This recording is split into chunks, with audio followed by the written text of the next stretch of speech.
지난 한 주도 또 성전 문지기로서 여러분의 마음을 지키고 또 주님과 교제하며 잘 지내셨는지 모르겠습니다. 오늘도 말씀을 사모하여서 그리고 주님과 교제하고 기도하기 위하여서 이 자리 가운데 나오신 우리 모든 우리 비전우리 지체들 우리의 마음을 주님께로 온전히 향하고 주님께만 집중하는 이 시간이 되었으면 좋겠습니다.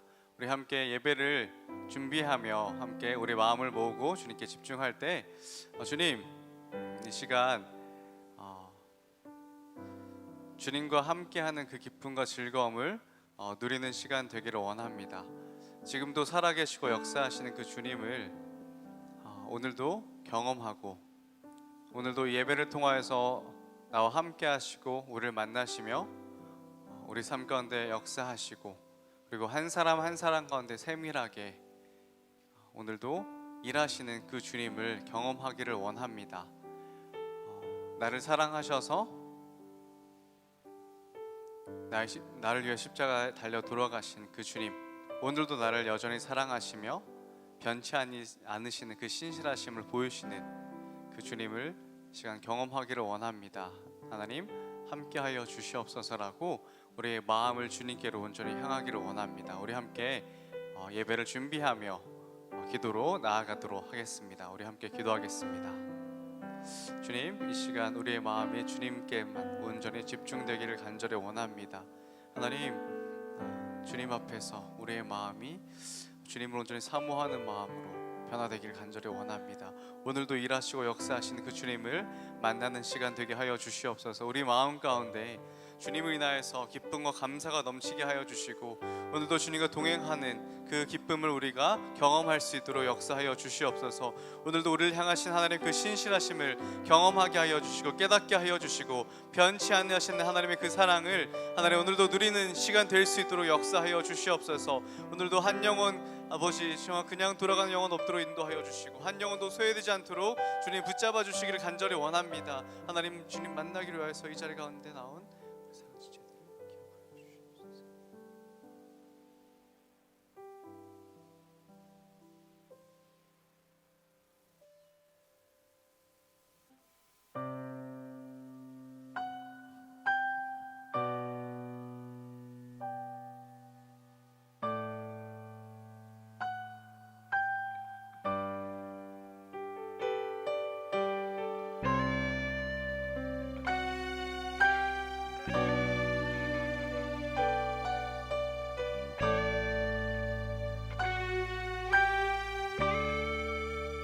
비길 수 없네.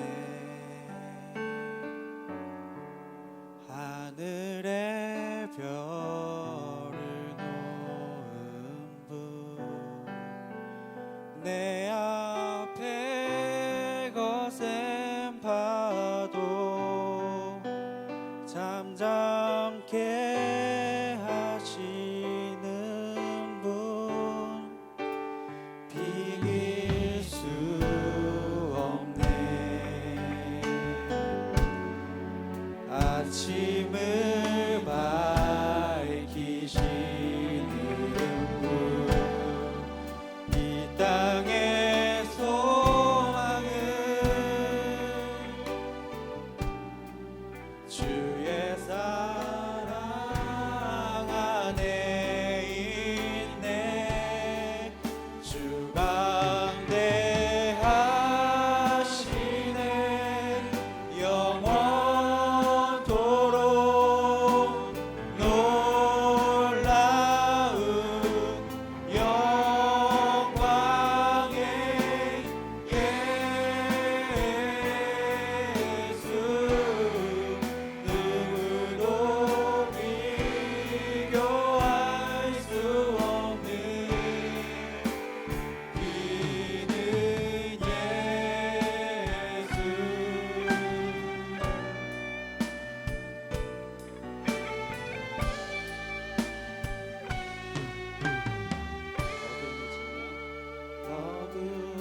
아침이 오면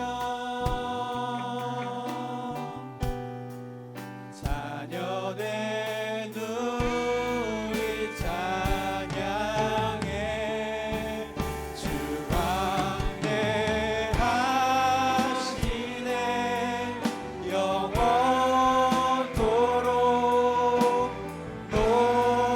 놀라운 영광의 예수 누구도 비교할 수 없는 주 광대하시네 주 광대하시네 영원토록 놀라운 영광의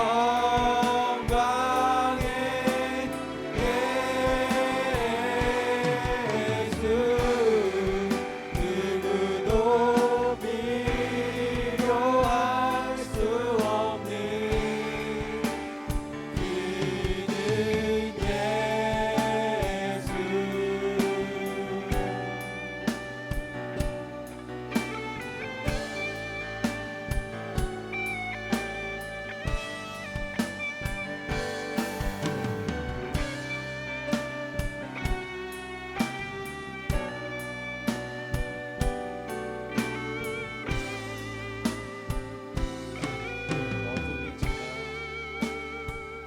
어둠이 지면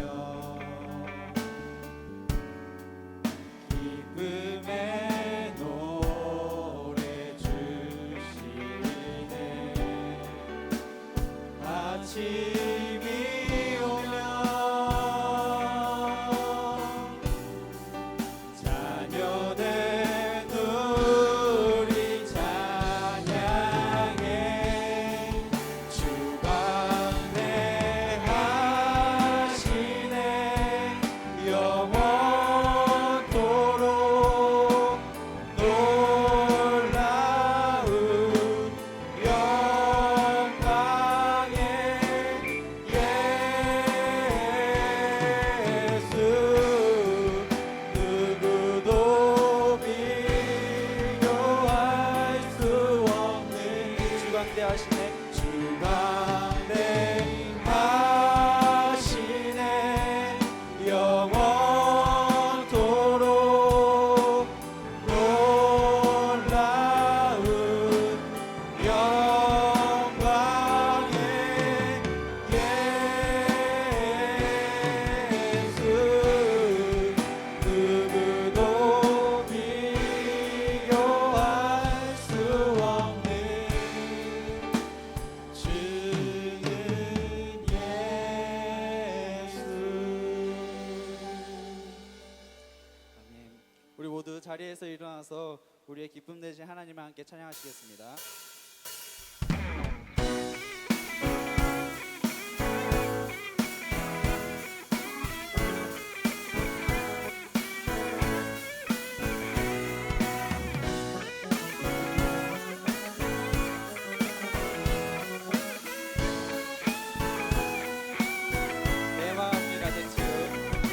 내 마음을 가득 채운 주 향한 찬양과 사랑 어떻게 표현할 수 있나 수많은 찬양들로 그만 표현할 길 없어 다시 고백합니다 내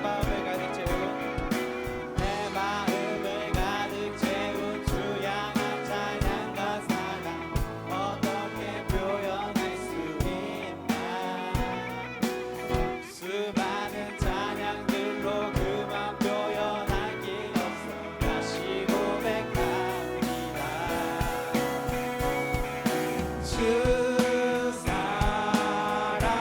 사랑해요 온 맘 다하여 말로 다 할 수 없어 주 사랑해요 찬양 받아주세요 수많은 멜로디와 찬양들을 드렸지만 다시 고백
감사해요.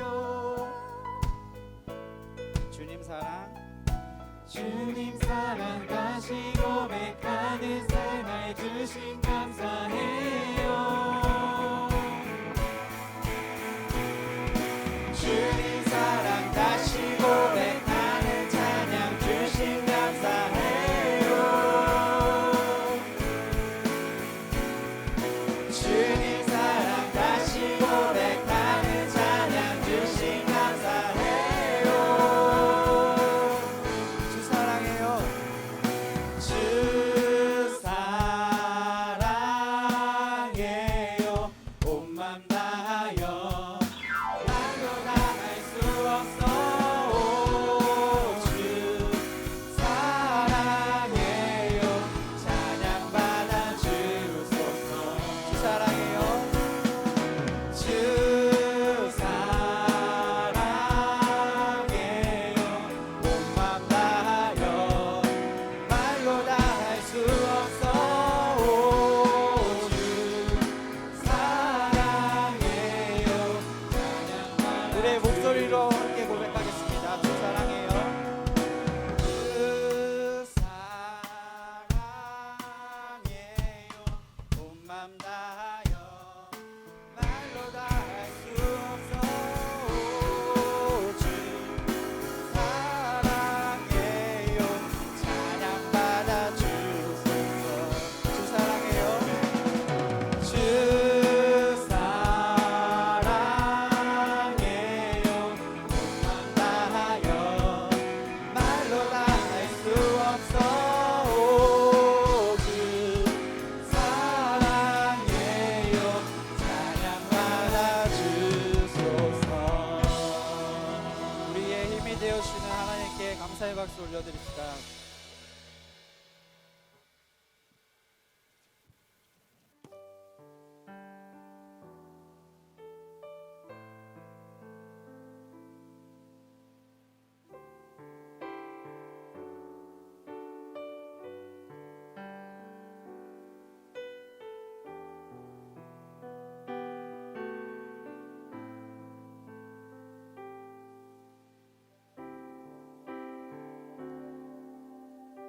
십자가 그 사랑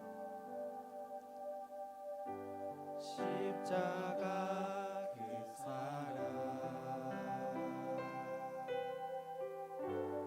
멀리 떠나서 무너진 나의 삶 속에 잊혀진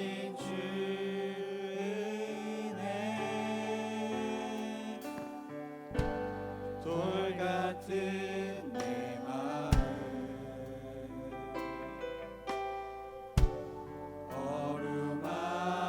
어루만지사 다시 일으켜 세우신 주를 사랑합니다. 주 나를 보호하시고 날 붙드시니 나는 못 외롭고 존귀한 주님의 자녀라. 주 너를 보호하시고 널 붙드시니 너는 못 외롭고 존귀한 주의 자녀라. 2절로 함께 고백하겠습니다. 지나간 일들을 지나간 일들을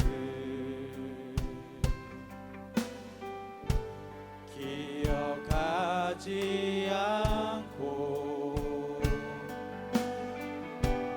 이전에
새롭게 하시네.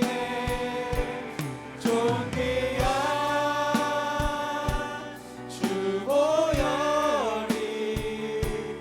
내 영을 새롭게 하네. 네, 이 시간 다 같이 기도했으면 좋겠습니다. 찬양의 가사처럼 오직 하나님의 보혈이 우리를 온전케 하실 수 있고 우리를 바로 서게 하실 수 있습니다. 이 시간 함께 기도할 때 다른 것 아니라 하나님께 우리 인생의 소망을 두오니 하나님 우리를 온전케 해주시고 우리가 하나님을 보기 하나님께 집중할 수 있게 해달라고 오늘의 예배 시간을 통하여서 온전케 하시는 하나님께 우리의 인생을 집중할 수 있게 해달라고 함께 기도하시겠습니다. 기도하겠습니다.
많이 사랑하시는 하나님 감사합니다.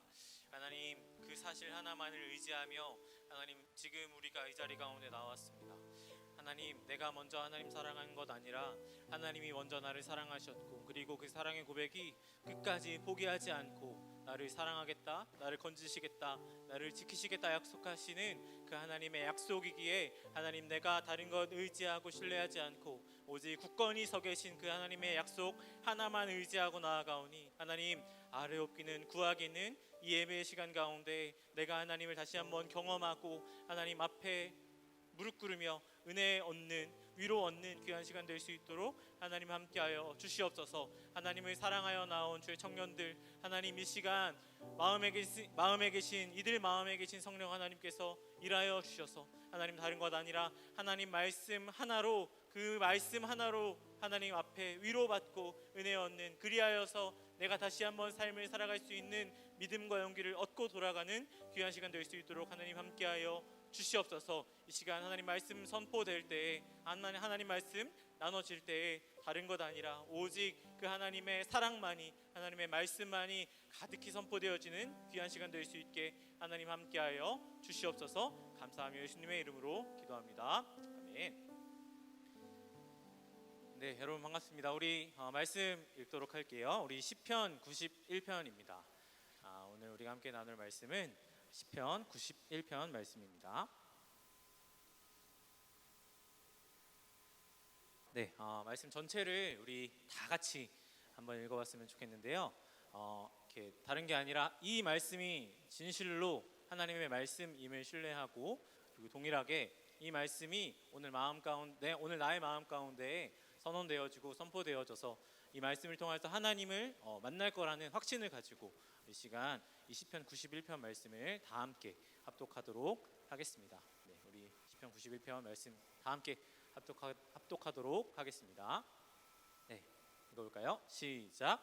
지존자의 은밀한 곳에 거주하며 전능자의 그늘 아래에 사는 자여, 나는 여호와를 향하여 말하기를 그는 나의 피난처요 나의 요새요 내가 의뢰하는 하나님이라 하리니, 이는 그가 너를 새 사냥꾼의 올무에서와 심한 전염병에서 건지실 것이미로다.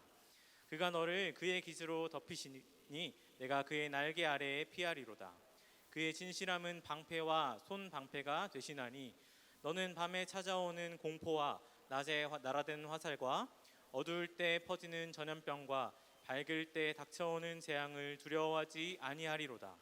1000명이 내 왼쪽에서 10,000명이 내 오른쪽에서 엎드러지나 이 재앙이 내게 가까이 하지 못하리로다. 오직 너는 똑똑히 보리니 악인들의 보응을 내가 보리로다.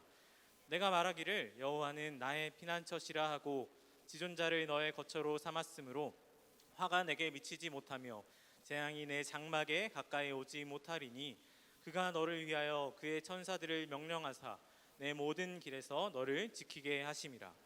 그들이 그들의 손으로 너를 붙들어 발이 돌에 부딪히지 아니하게 하리로다.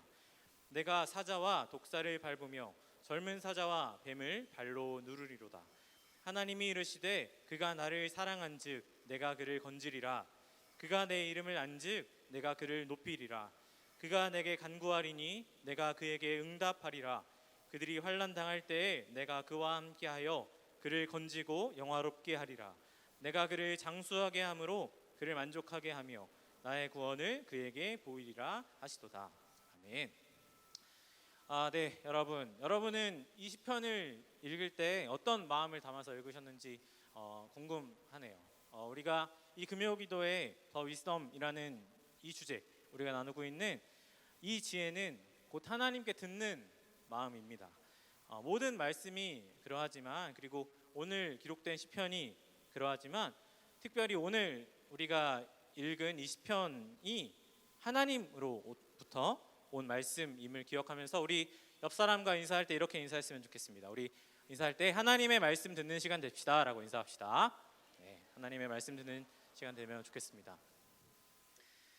네, 우리가 오늘 나누는 이 시편 91편의 말씀은 특별히 세계 2차 대전 동안에 특별히 많이 읽혀졌던 시편이라고 합니다.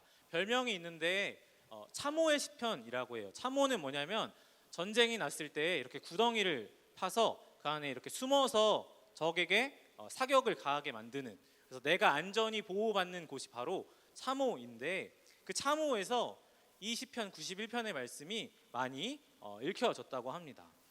특별히 오늘 말씀을 읽으면서 어떤 마음을 느끼셨는지는 잘 모르겠는데, 저는 개인적으로 이 말씀을 대하면서 이 말씀을 읽을 때마다, 이 말씀을 묵상할 때마다 제 마음 가운데 굉장한 어떠한 확신, 그러니까 알지는 못하겠는데 이게 어떤 마음인지는 모르겠는데 그냥 확신이, 그리고 대단한 용기와 감사가 저에겐 느껴지는 시간이었습니다.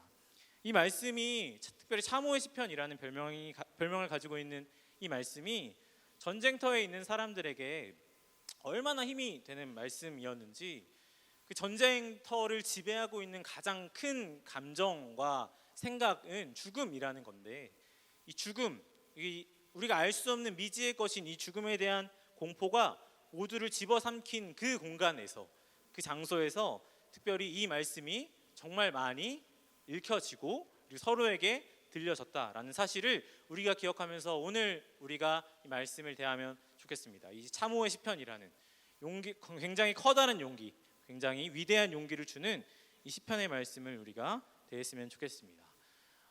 사랑하는 여러분, 우리가 이 말씀을 대할 때 어쩌면 그 태도가 하나님의 말씀을 대할 때, 이 하나님의 말씀을 대할 때 가져야 하는 태도가 그런 마음이었으면 좋겠다라는 생각이 들었습니다.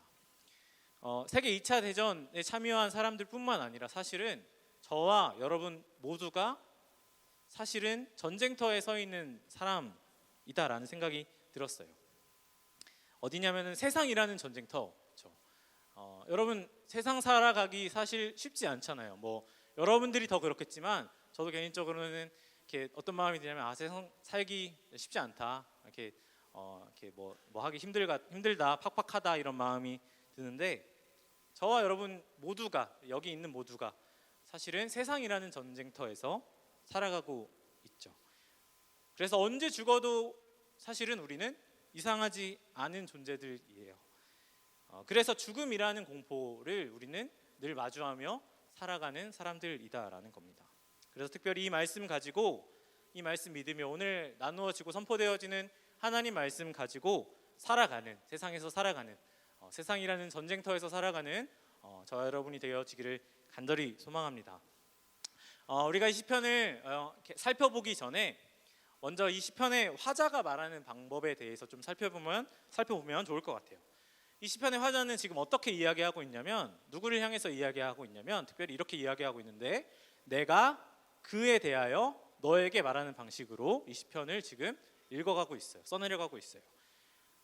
이 말씀이 특별히 전쟁터에 나가는 병사들을 향해서 두려워하지 마, 염려하지 마라고 이야기할 수도 있고 또 교회에서 성전에서 선포될 때는 세상을 살아가는 하나님의 백성들이여 당신들 두려워하지 마라, 염려하지 마라, 떨지 마라 라고 이야기할 수도 있을 것 같아요. 내가 그에 대하여 너에게 말하는 방식으로 이야기하고 있으니까 그렇게 생각해 볼 수도 있을 것 같아요. 그런데 조금 다르게 생각해 보면 조금 더 깊이 생각해 보면 내가 그에 대하여서 너에게 말하는 방식은 뭐냐면 나 자신을 3인칭으로 나 자신을 그라고 표현하여서 특별히 이 선언을 이 시편을 나에게 내 영혼에게 특별히 선포하고 있음을 확인할 수 있는데 이런 표현들을 사용하는 게 굉장히 많죠. 뭐 문학적인 표현이기도 하고 그리고 이 문학적인 표현을 사용해서 이야기할 때 굉장히 효과적이기도 해요. 이런 걸 어디서 살펴볼 수 있나 좀 찾아봤는데 뭐 이렇게 완벽히 맞아떨어지는 건 아닌데 이렇게 살펴보다가 저도 그렇고 제 아내도 그렇고 서로에게 많은 부탁을 하면서 살아가요. 그래서 저는 최대한 게으르긴 한데 최대한 아내가 하는 부탁들을 많이 들어주려고 노력하면서 살아가는 편이긴 해요. 그런데 아내가 저에게 부탁할 때, 저에게 무엇을 부탁할 때 가장 효과적인 방법을 알아요. 이게 가장 저에게 잘 먹히는 방법을 아는데 최대한 귀엽게 이야기하는 거예요. 제가 이렇게 귀여운 거에 되게 약해서 최대한 귀엽게 말을 해요. 제 아내는 어떻게 이야기하냐면 제 아내가 자기야 나 라면 먹고 싶어 라고 이야기하는 게 아니라 제 아내 이름이 민영인데 민영이는 라면이 먹고 싶어요 라고 왜 이렇게 싫어하죠? 우리 아내 얼마나 사랑스러운데 네, 제 아내한테 허락받고 쓰는 겁니다. 네, 얼마나 사랑스러운데 왜 그런 반응을 하시는지. 네, 민영이는 라면이 먹고 싶어요 라고 이야기하는 거예요. 그러면 저는 이렇게 안 된다고 이야기하면서도 그냥 두세 번 이야기하면 바로 라면을 끓이러 가는데 그러니까 이런 방식이라는 거예요. 그러니까 이거에 정확히 떨어지는 건 아니지만 이런 방식으로 나 자신을 3인칭으로 표현하는 거예요. 나를 이렇게 그러니까 내가가 아니라 뭐 저로 해당하면 나혁이가 뭐 이런 식으로 이야기하는 건데 그러니까 나 자신을 그냥 3인칭으로 표현하는 거예요. 3인칭으로 표현해서 내가 그에 대하여서 너에게 말하는 방식. 그러니까 이건 뭐예요? 결국엔 뭐냐면 나 자신이 하나님, 그는 하나님인데 하나님이라는 존재에 대해서 나의 영혼에게 이야기하는 방식으로 이 시편이 작성되었다라고 볼 수가 있어요. 그러니까 여기에서 이야기하는 그러니까 너는 그러니까 앞에서 이야기했지만 내 영혼이죠. 그러니까 이 방식으로 1절과 2절을 해석하면 이거예요. 전능하신 하나님의 그늘 아래 사는 내 영혼아 내가 하나님을 나의 피난처, 나의 요새, 내가 의뢰하는 하나님이라고 고백한다. 특별히 내 영혼에게 이야기하면 이거는 뭐예요? 이거는 그냥 설명하는 게 아니라 이거는 나를 향해서 선포하고 있는 거예요. 나의 영혼아 내가 의뢰하는 분은 단 한 분, 하나님이다. 하나님은 이러한 존재다. 그래서 우리가 하나님을 신뢰해야 한다라고 이야기하고 있다라는 거예요. 그런데 생각해 보면 세상에서 가장 말을 걸기 힘든 존재가 누구냐면 바로 나 자신이에요. 그러니까 어려운 사람들이 분명히 말을 걸기 어려운 사람들이 분명히 있어요. 저도 그 중에 한 명인데 제가 이렇게 무표정으로 있으면 맨날 화난 것 같다고 누가 얘기하던데 그러니까 이렇게 말을 걸기 어려운 사람들이 있긴 한데 세상에서 내가 말을 걸기 가장 어려운 존재는 누구냐면 나 자신이다라는 거예요. 우리는 내 영혼에 대하여서는 내 영혼에게는 그렇게 말을 많이 걸지 않고 대화하지도 않다라는 거예요. 그러니까 내가 가장 많이 마주하죠. 나와는. 뭐 24시간 나와 함께 있잖아요. 그런데 가장 많이 마주하는 나 자신과는 내가 그렇게 긴 시간 동안 많은 말을 하지 않고 있다라는 거예요. 여러분 이 말씀이 적용되어지고 20편 91편의 말씀이 적용되어지고 선언되어져야 하는 곳은 바로 우리가 살아가는 저와 여러분이 살아가는 세상입니다. 그 삶의 터전에서 이 말씀이 적용되어지고 선언되어져야 하는데 그러려면 먼저 우리가 이 말씀을 선언해야 하고 선포해야 하는 곳은 바로 내 영혼이다라는 것을 기억했으면 좋겠습니다. 다른 사람보다 다른 것보다 내 영혼이 진정으로 하나님이 누구신지에 대해서 그리고 하나님이 나에게 그리고 우리에게 무엇을 해주셨는지에 대해서 그리고 하나님이 지금도 나에게 무엇을 해주고 계신지에 대해서 특별히 말을 하는 게 대화하는 게 선포하고 선언하는 게 가장 중요하다라는 것을 기억하면 좋겠습니다. 그러기 위해서 우리가 말씀을 읽어야 합니다. 특별히 오늘 20편 91편의 말씀 이 말씀을 우리가 나의 영혼에게 선포하기 위해서 우리가 말씀을 알아야 하는데 그러기 위해서 우리는 지존자의 은밀한 곳으로 들어가야 한다라고 기록이 되어 있어요. 우리 1절 말씀을 다 같이 한번 읽어보도록 하겠습니다. 1절입니다. 시작. 지존자의 은밀한 곳에 거주하며 전능자의 그늘 아래 사는 자여. 아멘. 기본적으로 여기에 기록된 그리고 특별히 구약에 기록되어 있는 이 지존자의 은밀한 곳은 어디를 이야기하는 거냐면 성전을 이야기하는 거예요. 하나님을 예배하는 그 장소. 특별히 이스라엘 백성들에게 굉장히 뜻깊은 장소. 근데 이 지존자의 가장 은밀한 곳은 성전 중에서도 어디를 이야기하는 거냐면 바로 하나님이 가장 거룩하다라고 명하신 지성소를 의미해요. 성전에는 이렇게 몇 단계가 있어요. 성전의 거룩도 몇 단계가 있는데 뭐 이렇게 성전이 거룩하긴 하지만 이렇게 성전 중에서도 좀 덜 거룩한 곳, 그 다음에 거룩한 곳, 그 다음에 가장 거룩한 곳이 있는데 지성소는 성전 중에서도 성막 중에서도 가장 거룩하다라고 하나님께서 명하신 장소를 의미하는데 왜냐하면 이 지성소가 하나님의 임재를 나타내는 가장 핵심적인 장소이기 때문이다라고 이야기합니다. 그런데 오늘 시인은 그 너를 향하여서 특별히 내 영혼을 향하여서 뭐라고 이야기하냐면 하나님이 계신 곳에 사는 사람이다라고 이야기하고 있어요. 그러니까 여호와를 신뢰하는 사람의 가장 기본이 뭐냐면 바로 성전에 사는 사람, 특별히 하나님이 계시다라고 이야기하는 지성소에 사는 사람이다라는 거예요. 특별히 지성소에는 사람이 들어가서 살 수가 없어요. 거기는 1년에 성막에서 지성소는 1년에 딱 한 번 들어갑니다. 하나님이 허락하시면 들어갈 수 있는데 정말 흔치 않은 기회에 이 지성소에 특별히 선택받은 하나님이 거룩하다라고 명하신 사람만 들어갈 수 있어요. 그런데 화자는 지성소에 나의 마음이 거한다고 이야기해요. 내 몸은 거할 수 없지만 특별히 지성소에 나의 마음이 거한다. 지존자의 가장 은밀한 곳에 내 마음이 거한다라고 이야기하는데 이거는 왜 이렇게 하는 거냐면 그러니까 나의 마음이 거하는 그 곳에 나의 생각이 거하고 그리고 내 마음이 거하기 때문에 그러니까 내 모든 곳이 내 마음이 가 있는 곳에 거하기 때문이다라는 거예요. 지성소에 나의 마음이 거한다라는 거는 나의 모든 것이 내가 가장 거룩한 곳에 있다라는 그 고백이다라는 거예요. 그런데 이 지성소 하나님이 거하시는 곳에 내가 있다라는 고백은 뭐냐면 하나님과 내가 늘 동행하고 있다라는 거예요. 하나님과 내가 늘 교제하고 싶다라는 거예요. 하나님이 계신 그곳에 내가 있고 싶다. 하나님과 늘 같이 있고 싶다라는 고백을 하고 있다라는 건데 그 이유가 뭐냐면 바로 하나님을 예배하기 위해서 이 전능자, 내가 신뢰하는 하나님을 내가 늘 만나고 내가 늘 하나님과 교제하기 위해서라는 거다입니다. 근데 이게 뭐냐면 나의 마음과 하나님의 마음이 같게 되는 거예요. 예배라는 거는 이 제사라는 거는 결국에는 뭐냐면 나의 마음과 하나님의 마음이 같게 되는 건데 그거는 결국에는 하나님이 기쁘시게 받으시는 제사를 이야기하는 거예요. 결국에 지존자에게 의존하는 사람, 전능자에게 의존하는 사람, 전능하신 하나님에게 의지하는 사람은 하나님 앞에 합당한 예배를 드리는 사람이다라고 우리가 이해할 수 있을 것 같아요. 근데 그 사람에게는 무엇이 없냐면 두려움이 없다라고 해요. 2절에 보니까 난 여호와를 향하여 말하기를 그는 나의 피난처요 나의 요새요 내가 의뢰하는 하나님이다 하리니 라고 이야기하는 건데, 이건 뭐냐면 결국에는 나는 이러이러해서 두려움이 없습니다. 전능자 하나님이 나의 피난처시고 나의 요새시고 내가 가장 신뢰하는 사람이기 때문에 나에게 두려움이 없습니다. 특별히 그에게 말하는 건데, 여기서 그는 내 영혼이다라고 그랬죠. 내 영혼아 나는 두려워하지 않는다. 왜냐하면 전능하신 하나님이 나와 함께 계시기 때문이다.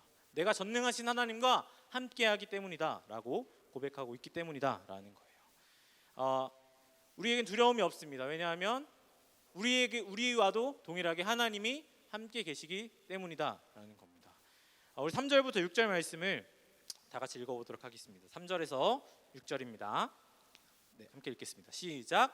이는 그가 너를 새 사냥꾼의 올무에서와 그가 너를 그의 깃으로 덮으시리니 그의 날개 아래에 피하리로다. 그의 진실함은 방패와 손 방패가 되시나니 너는 밤에 찾아오는 공포와 낮에 날아드는 화살과 어두울 때 퍼지는 전염병과 두려워하지 아니하리로다. 아멘. 내가 왜 두려워하지 않느냐라는 그 이유가 바로 여기 있죠. 무조건 새 사냥꾼의 올무에서 심한 전염병에서 건지실 것이기 때문에, 그리고 그의 깃으로 우리를 덮으실 것이기 때문에, 그리고 그의 진실함이 방패와 우리의 손 방패가 되시기 때문에 우리는 두려워하지 않을 수 있다라는 고백입니다. 여러분, 이 고백이 저와 여러분의 고백이 되어지기를 간절히 소망합니다. 진짜 이 고백이 우리의 고백이 되어야 해요. 근데 이 의미가 뭐냐면 새 사냥꾼의 올무, 전염병, 밤에 찾아오는 공포, 낮에 날아드는 화살, 이런 게 뭐냐면 뭘 이야기하고 있는 거냐면 은밀하게 나를 찾아오는 고난, 어려움, 그리고 눈에 뻔히 보여지는 고난과 어려움을 이야기하고 있는 거예요. 밤에 찾아오는 공포, 전염병은 우리 눈에 보이지 않죠. 그래서 어려움이 우리를 삽시간에 덮친다라는 거예요. 아무것도 보이지 않는데 그냥 어려움이 우리를 덮치는 거예요. 그리고 여기 보면은 새 사냥꾼의 올무와 그리고 날아드는 화살은 우리가 보이지만 우리가 속수무책으로 당할 수밖에 없는 어려움을 이야기하고 있다라는 거예요. 그러니까 고난과 어려움은 밤이나 낮이나 우리를 찾아온다라고 지금 시인은 이야기하고 있는 거예요. 그러니까 그게 그 고난이 우리의 눈에 보이는 것이든 보이지 않는 것이든 그냥 그 고난은 우리를 늘상 찾아와서 나를 위협하고 있다라는 거예요. 이 고난이 특별히 우리의 삶으로 찾아오는데, 이 고난은 우리의 삶에 그냥 찾아오는 것뿐만 아니라 우리의 삶을 깊숙하게 파고들어요. 피할 공간이 없는 거예요. 그러니까 늘 우리는 고난 앞에 마주하는 사람들이다라는 거죠. 그러니까 쉽게 이야기해서 프로젝트 하나가 끝났는데 그 다음 일이 기다리고 있는 거예요. 그냥 어려움을 다 마무리해서 이제 어려움이 없을 거다라고 생각했는데 또 다른 어려움이 나를 기다리고 있는 거예요. 그러니까 여러분들도 그렇겠지만 저도 그래요. 저도 제 마음을 어지럽게 하는 일들이 분명히 있어요. 어지럽게 하는 일이 분명히 있는데, 뭐 관계에서든 저의 개인적인 일에서든 뭐 경제적인 부분에서든 있는데, 예배 드리면서 말씀 읽으면서 기도하면서 회복해요. 그래서 어떻게 고백하냐면 이제 어려움이 없을 거야. 이제 나의 어려움이 해결되었으니까, 해소되었으니까, 그 어려움이 해소되었으니까 나는 이제 믿음으로 정말 신실하게 아무런 어려움 없이 고난 없이 살아갈 수 있어라고 고백했는데, 집에 딱 들어갔는데 뭐가 저를 괴롭히냐면 외로움이라는 가장 큰 고난과 어려움이 저를 괴롭히는 거예요. 그러니까 뭐냐면 그냥 세상에 혼자 있는 것 같은 그 느낌, 아무도 나를 알아주지 않는 것 같은 느낌, 그냥 세상에 나를 위해 준 사람이 한 명도 없는 것 같이 느껴지고, 그래서 어떻게 돼요? 또 그 어려움 때문에 마음이 무너지는 거예요. 이처럼 이 고난은 눈에 보이든 보이지 않든 늘상 우리를 찾아와서 우리를 자꾸 무너뜨리게 하고 넘어지게 합니다. 시인은 오늘 20편 91편의 시인은 뭐라고 이야기하는 거냐면 그리스도인의 삶에 여호와를 그 전능자를 의뢰하는 그 삶에 고난은 없습니다 라고 이야기하는 게 아니라 나 자신이 하나님과 동행하고 있기 때문에 이런 고난들은 나에게 아무런 영향을 주지 못한다 라고 선포하고 있는 거예요. 확신하고 고백하고 있다라는 거예요. 왜 이렇게 고백할 수 있냐면 그 근거가 뭐냐면 바로 하나님과 내가 동행하고 있기 때문에, 전능자의 그 그늘 아래 내가 살아가고 있기 때문에, 그 전능자의 그 가장 은밀한 곳에 내가 살아가고 있기 때문에, 그래서 밤에 찾아오는 전염병, 낮에 날아드는 화살, 이 모든 것이 나에게 찾아올지라도 나는 두렵지 않습니다. 나는 떨지 않습니다. 나는 넘어지지 않습니다라고 확신 있게 고백하고 있다라는 거예요. 그래서 우리의 모든 소망이 무엇이 되어야 하냐면, 우리의 모든 소망의 근거는, 우리의 모든 일어섬의 근거는 다른 어떤 것도 아니어야 돼요. 그러니까 무슨 나를 회복시킬 수 있는 어떤 위로하는 프로그램이나 어떤 상담이나 아니면 내가 쥐고 있는 어떤 것도 아니라 우리의 모든 소망의 근거는 바로 하나님이 되어야 한다라고 시인은 우리에게 이야기하고 있습니다. 전능하신 하나님이 나와 동행하심으로 인하여서 세상의 그 어떤 고난도, 세상의 그 어떤 어려움도 나에게 아무런 영향을 미칠 수 없다, 미치지 못한다라는 그 확신이 가득할 때에 시인이 고백한 것처럼 어느 때나 어디에서나 어느 형태로든 나를 공격하는 어려움이나 고난은 나를 무너뜨릴 수 없다라고 확신 있게 고백하는 거예요. 왜요? 하나님이 나와 함께 하시기 때문에, 내가 하나님과 함께 하기 때문에 그 어려움들은 나를 넘어뜨릴 수 없다라고 확신 있게 고백하고 있습니다. 사랑하는 여러분, 이 고백이, 이 시인의 고백이 저와 여러분의 고백이 되어지기를 간절히 소망합니다. 고난과 어려움을 앞에 둔 우리가, 늘상 고난과 어려움이 찾아오는 우리가 해야 할 마땅한 고백은 뭐냐면, 사실은 주님 어떻게 하지요? 일 수도 있어요. 이것도 맞아요. 그러나 우리가 마땅히 하나님 앞에 먼저 드려야 하는 고백은 뭐냐면, 하나님, 내가 하나님만을 신뢰합니다 라는 고백이 우리 입술에서 고백되어져야 합니다. 어떻게 해서든 방법을 찾아내려고 고민하고 애쓰는 게 아니라, 하나님이 나와 함께 계시기 때문에 이 어려움들은 절대로 나를 해할 수 없다라는 이 고백이 저와 여러분의 삶에 고백되어져야 합니다. 이 고백을 하나님 앞에 올려드리는 저와 여러분이 되어지기를 간절히 소망합니다. 그래서 우리는 담대할 수 있습니다. 왜냐? 하나님이 나와 함께 하시기 때문에.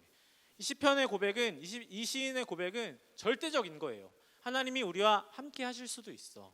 하나님이 우리와 함께 하실 거야 라고 그냥 희망을 주는 게 아니라 그냥 선언이에요.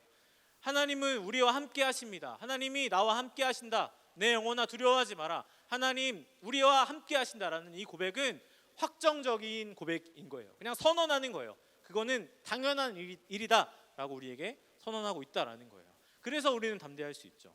왜요? 고난과 어려움이 찾아와도, 그 올무에 걸려도, 심한 전염병에 걸려도 나를 그것이 해할 수는 없으니까. 절대로 죽지는 않으니까. 그 어려움들이 우리를 찾아와도 나는 죽을 수 없는 존재니까. 왜냐? 나는 한 번 죽었다 살아난 존재잖아요. 저와 여러분은 한 번 이미 죽었잖아요. 그 그리스도의 보혈로 인하여서 한 번 죽었다가 다시 살아난 존재들이잖아요.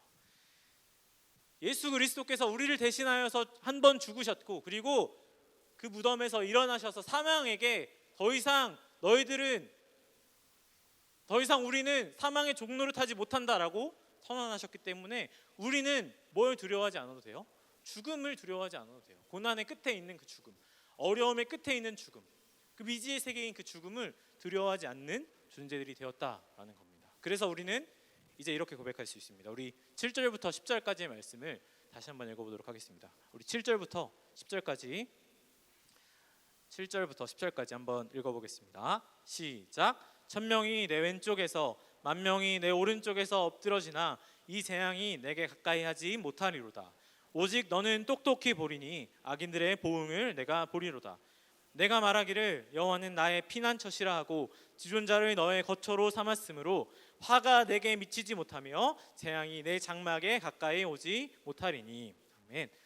여러분, 전능자 하나님을 신뢰하는 사람들에게 주어지는 은혜가 바로 이것입니다.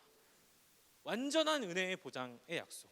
그 무엇도 전능자 하나님을 신뢰하는 사람에게 죽음이 가까이 하지 못한다라는 이 약속이 하나님을 신뢰하는 사람들에게 주어지는 은혜다라는 겁니다. 얼마 전에 제가 이러한 비슷한 경험을 좀 해본 적이 있어요. 뭐냐면 제 아내는 지금 직장을 다니고 있어요. 저와 아내는 주말 부부인데, 그래서 아내는 저기 대성리 이렇게 대성리라는 곳을 더 가면은 청평이라는 곳이 나오는데 거기 처갓집인데 청평에서 살고 저는 안산에서 이렇게 지내고 있는데, 그래서 주중에는 각자 그곳에서 생활하고 주말에만 만나서 이렇게 생활하고 있어요. 그런데 이 삶을 언젠가 마무리해야겠다라는 생각이 저와 아내에게 있었는데, 쉽게 결단하지 못했던 것 중에 하나가 뭐였냐면 뭐 이렇게 저기 처가댁의 상황도 있었지만 저와 아내의 이 가정의 재정적인 문제 때문에 사실은 쉽게 결정하지 못했어요. 왜냐하면 뭐 저도 사실 정말 큰 은혜를 받고 생활하고 있어서 뭐 이렇게 부족하지는 않게 살아가고 있는데, 근데 아내도 저랑 비슷한 금액을 받으면서 살아가고 있으니까 사실은 이 금액을 포기하기에는 저와 아내가 이제 단둘이서 이제 가정을 이루면서 살아가야 되는데 그게 걱정이 되는 거예요. 돈이 모자르진 않을지, 내가 하고 싶은 거를 못하면서 살아가진 않을지, 이렇게 두려웠던 거예요. 재정적으로 너무. 그런데 아내가 이렇게 저한테 얘기도 안 하고 서원 기도를 했어요. 10월까지만 일하겠다고. 8월에 자기 마음대로 기도했는데 8월에 그렇게 기도를 했는데 10월에 진짜 일을 그만둬야 하는 상황이 생긴 거예요. 그래서 진짜 다음 달 중순까지만 일하고 일을 그만둬야 하는 상황이 생긴 거예요. 제 마음이 그때 어땠냐면 이렇게 되게 두렵기도 하고 아내가 이렇게 되게 잠깐 밉기도 했어요. 왜 기도해가지고 재정적으로 진짜 많이 두렵고 떨리더라고요. 왜냐하면 뭐 이렇게 나갈 것들도 많았는데 내 거를 포기해야 되니까, 내가 여태까지 썼던 것, 내가 뭐 언투원하거나 뭐 간사님들 만나거나 아니면 이렇게 내 개인적으로 썼던 그 파일을 조금이지만 이렇게 아내한테 내어줘야 한다는 게 참 이렇게 쉽지 않았던 것 같아요. 두려웠던 거예요. 내 거를 포기하기가. 근데 아내랑 막 이렇게 이야기하고 기도하면서 믿음의 결단을 했어요. 믿음의 결단을 하고, 그래 11월 중순까지만 일하고 그만두는 걸로 하고 우리는 이제 이렇게 좀 살아가자라고 했는데, 사실 그런 결단을 하고 나서도 많이 두려웠어요. 많이 두려웠는데, 그런데 진짜 신기한 건 뭐냐면 이렇게 뭐 그렇게 돈을 달라고 얘기한 것도 아니고 어디서 이렇게 구걸한 것도 아닌데, 진짜 신기하게 딱딱 지금 필요한 것, 우리 가정에 저와 아내에게 필요한 금액이 딱 들어오더라고요. 딱 이만큼이 필요했는데 이만큼이 딱 들어오고, 이만큼 필요했는데 이만큼이 딱 들어오고. 그러니까 되게 어떻게 해서든 하나님 신뢰하는 사람들이 경험하는 은혜가 이런 거구나. 그래서 이 말씀 묵상할 때 그때가 가장 많이 생각이 났던 것 같아요. 절대로 두려워하지 마라. 하나님 계시니까 절대로 두려워하지 마라 라는 이 고백이 단순히 우리에게 그냥 믿음과 희망을 주기 위해서, 그냥 이게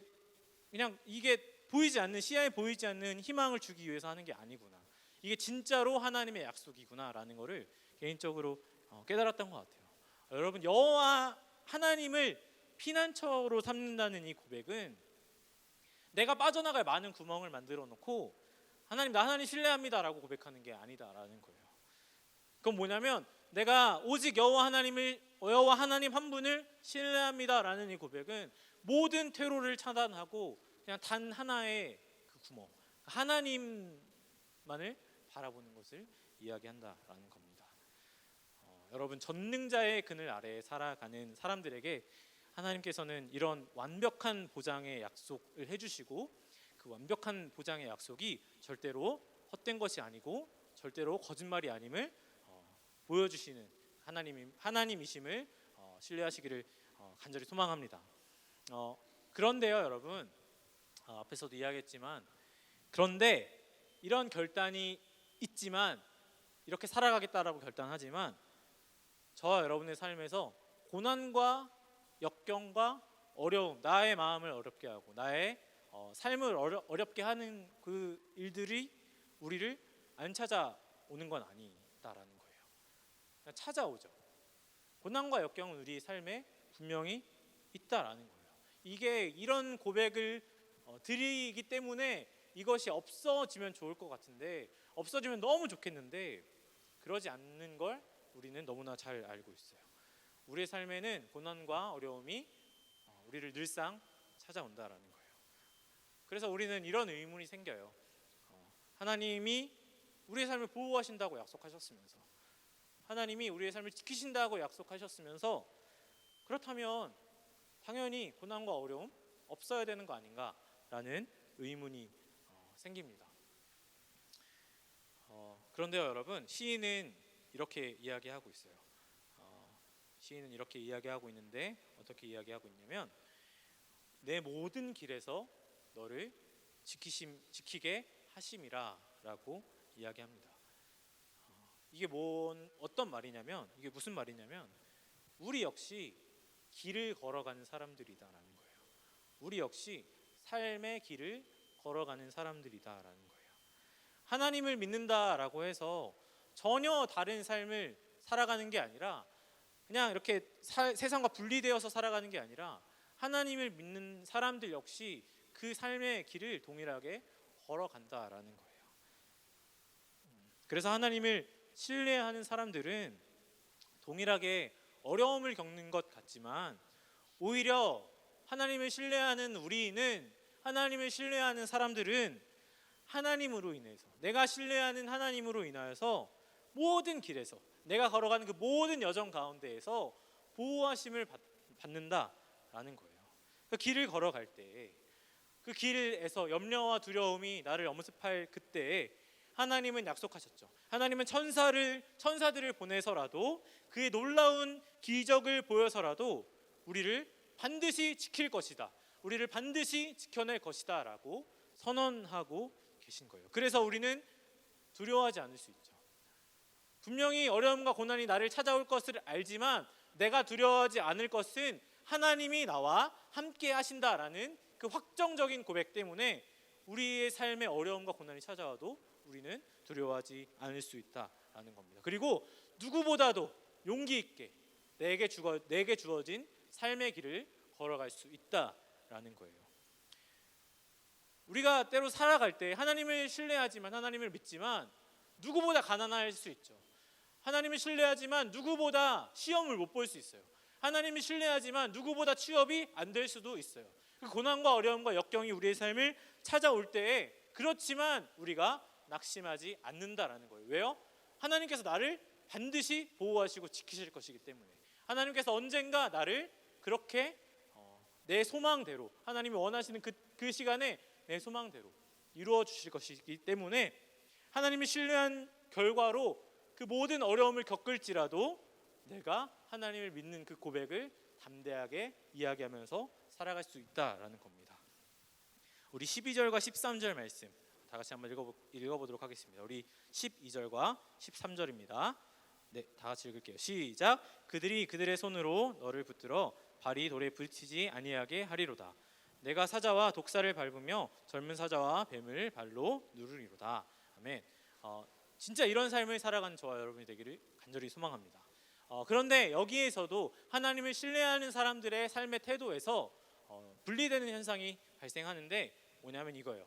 하나님이 나와 함께 하시니까 라는 이 소망이, 이 약속이 내가 뭘 해도, 내가 어떤 걸 해도 하나님이 지켜주실 거야 라는 영적인 교만으로 바뀌어지는 거예요.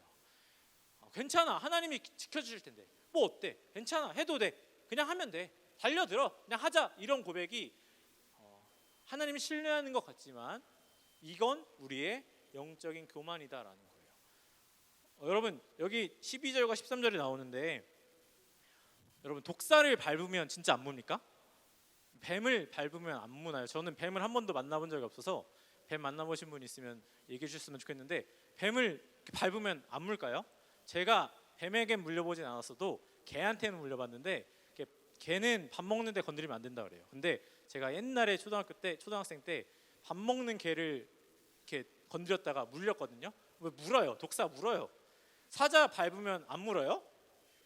여러분 이렇게 상상해봐요. 여러분 상식 안에서 사자 밟으면 뭡니까 안 뭡니까? 네, 안 물어요. 네, 믿음이 굉장히 좋은 거예요. 하나님, 여러분 이게 우리의 삶에 실제적으로 그러니까 기적처럼 나타날 수도 있어요. 그걸 저는 부인하는 건 아니에요. 진짜 기적적으로 밥 먹는 개를 딱 건드렸는데 안 물 수 있어요. 그거는 진짜 기적인 거예요. 하나님이 일하신 건데 여러분 이렇게 물어요. 이렇게 뱀을 밟으면 물고 독사를 밟으면 물고 사자를 밟으면 물어요. 근데 이거는 뭘 얘기하고 있는 거냐면 그러니까 우리의 삶을 보호하시는 하나님을 향한 이 믿음과 이 신뢰는 사실 우리의 영적인 교만과 종이 한 장 차이다라는 거예요. 이 영적인 교만과 이 하나님을 향한 무한한 신뢰는 사실은 종이 한 장 차이에 불과하다라는 거예요. 그러니까 두려움과 용기는 사실 이렇게 굉장히 비슷하다라고 이야기해요. 종이 한 장 차이라고 이야기하는데 그것처럼 영적인 교만과 신뢰 역시 굉장히 비슷하면서 엄청난 차이를 갖고 있다라는 거예요. 그러니까 어떤 종류의 위험에 대해서도 신경 쓰지 않고 달려가게 하는 말씀으로 이해하는 것을 우리는 경계해야 돼요. 왜냐하면 하나님의 말씀이 믿을 수 없기 때문에 아니에요. 하나님은 신뢰할 수 있어요. 하나님은 정말 우리가 신뢰할 수 있는 존재예요. 그렇다면 누구 때문일까요? 나 때문에, 나의 마음 때문에, 나의 영적인 교만 때문이에요. 예수님은 어떻게 하셨냐면 이 말씀을 가지고 사탄이 예수님을 시험해요. 언제냐면 예수님이 그 광야에 가셨을 때 40일 금식 기도하셨을 때 이제 마지막으로 예수님의 그 공생애가 시작되기 그 바로 직전에 사탄이 예수님을 3번 시험하는데 이 말씀을 가지고 유혹하죠. 12절 말씀으로 유혹하는데 어떻게 유혹하냐면 예수님에게 너 뛰어내려. 괜찮을 거야. 너 안 다칠 거야. 왜냐하면 하나님이 약속하셨잖아. 천사들을 보내서 너를 붙들어서 발에 돌이 부딪히지 않겠다고 않으시겠다고 약속하셨잖아. 그냥 뛰어내려봐. 괜찮을 거야 라고 이야기해요. 근데 예수님은 뛰어내리셨나요? 아니요. 뛰어내리지 않으셨어요. 왜냐하면 이걸 통해서 자신이 뛰어내림을 통해서 나의 메시아됨을 드러내는 그 교만을 행하지 않으신 거예요. 오히려 예수님은 겸손하게 뭐라고 이야기하셨냐면 누가복음 4장 10절에서 12절 말씀인데 이 말씀을 통해서 예수님은 사탄에게 뭐라고 말씀하셨냐면 주 너의 하나님을 시험하지 말라라고 이야기하셨어요. 그러니까 사탄은 이 놀라운 하나님의 약속인 시편 91편 말씀을 가지고도 우리에게 유혹하는 거예요. 괜찮아, 해도 돼. 하나님 함께 하시는데 뭐 어때? 그냥 해라고 이야기하는 거예요. 그런데 그거를 그 이야기를 듣는 순간 사실은 우리가 영적인 교만에 빠진다라는 거예요. 그렇다면 우리는 이 말씀을 어떻게 이야기해야 하냐면 우리를 과시하기 위해서 나라는 존재가 이런 존재야, 하나님이 보호하시는 존재야 라는 거를 과시하기 위하여서 이 기독교의 말씀이 이 진리가 가지고 있는 이 힘을 과시하기 위하여서 말씀대로 살아가는 게 아니라 우리가 말씀대로 살아가야 하는 것은 하나님의 신실하신 약속을 믿으며 살아가는 그 믿음의 신뢰를 가지고 하나님께서 우리를 분명히 지키실 거야. 하나님이 고난과 역경이 우리를 찾아와도 반드시 나를 지키실 거야 라는 이 그 신뢰, 하나님을 향한 신뢰로 말씀대로 살아가야 된다라는 거예요. 그건 뭐냐면 우리 한번 같이 따라해 봤으면 좋겠는데 따라해 봅시다. 죽음도 두려워하지 않는 삶. 죽음도 두려워하지 않는 삶으로 우리는 살아가야 된다라는 거예요. 이런 거죠. 그냥 어차피 한 번 사는 인생 괜찮아. 그냥 괜찮아. 죽어도 돼. 이런 게 아니라 나는 한 번 죽었으니까 내 삶을 다시 새롭게 만들어 주신 그 하나님 덕분에 내가 살아간다. 그래서 나는 죽음도 두려워하지 않습니다. 하나님, 나는 죽어도 괜찮습니다. 왜냐하면 하나님이 나를 한번 다시 살게 해주셨기 때문에. 그래서 나는 하나님 나라를 위하여서 살아갑니다 라는 이 고백을 가지고 살아가야 한다라는 겁니다. 사랑하는 여러분, 이 고백, 나를 과시하기 위하여서 이 하나님의 약속을 사용하는 게 아니라 진정으로 하나님을 신뢰하기 때문에, 그래서 이 말씀이 맞다라고 고백하고 살아가는 저와 여러분이 되어주기를 간절히 소망합니다. 말씀 마무리할게요. 여러분, 이 위대한 약속, 하나님의 끊어지지도 않고 취소되지도 않는 이 약속은 한 가지의 강력한 조건을 가지고 있어요.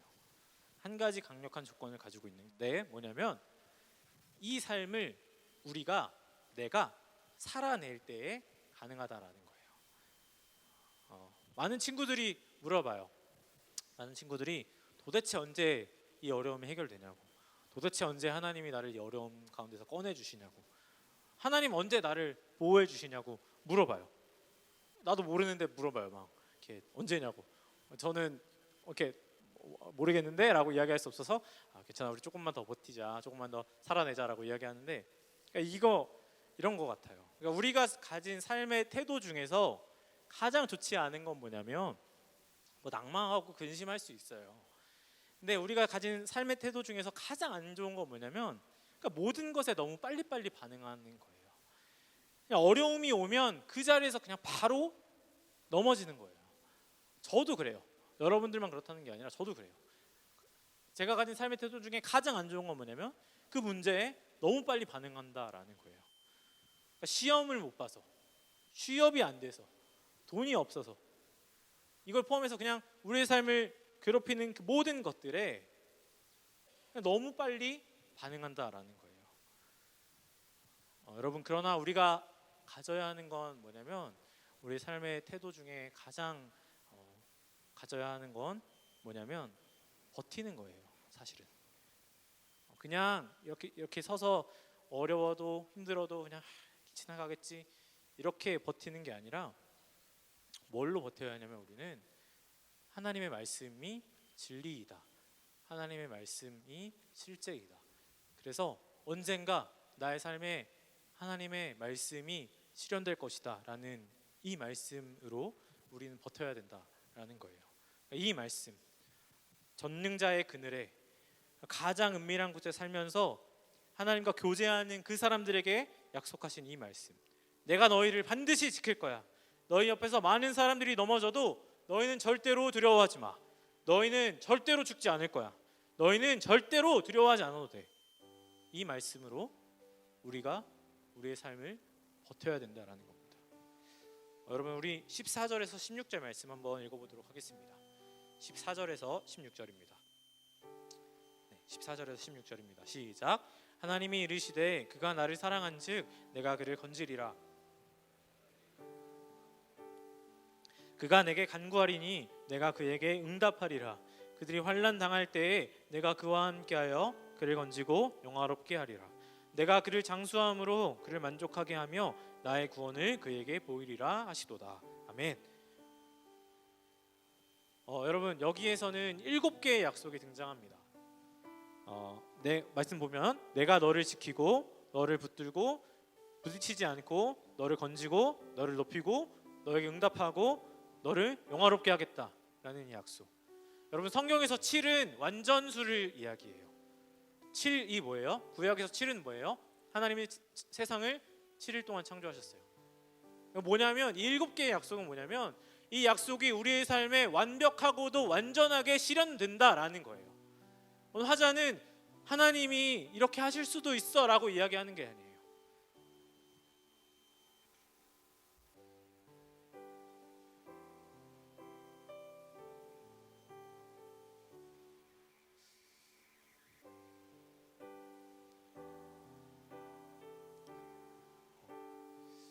여러분, 이 말씀은 여러분의 삶에 반드시 이루어질 것입니다. 왜냐하면 하나님이 약속하셨기 때문에.